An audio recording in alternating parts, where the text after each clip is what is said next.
حضور ایک سوال ہے کہ جیسے سیونگز اکاؤنٹ ہوتے ہیں، جو اگر آپ کوئی بھی نارمل اکاؤنٹ بھی کھلواتے ہیں اس پہ بھی آپ کو کچھ نہ کچھ سود ملتا ہے، تو اگر آپ نے کوئی بھی سیونگ اکاؤنٹ کھلوایا ہے تو اس کے سود کا کیا کرنا چاہیے؟ اس کے سود کا مسیح علیہ السلام نے طریقہ بتایا ہے کہ اس وقت اسلام کی اشاعت کے لیے ضرورت ہے، وہاں خرچ کرنا چاہیے،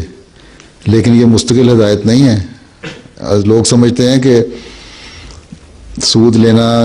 جائز ہے اور ہمیشہ ساری عمر چلتا رہے گا، ہمیشہ کے لیے چلتا رہے گا۔ انہوں نے فرمایا کہ جب اتنے وسائل پیدا ہو جائیں ہمارے پاس کہ ہمیں اشاعت کے لیے پیسوں کی کمی نہ رہے،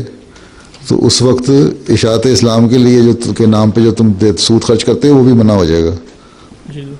جہاں تمہیں حکومت زبردستی دیتی ہے وہاں لو اور لٹریچر کے لیے خرچ کرو، کر سکتے ہو کہ اس وقت اس کو ضرورت ہے۔ جی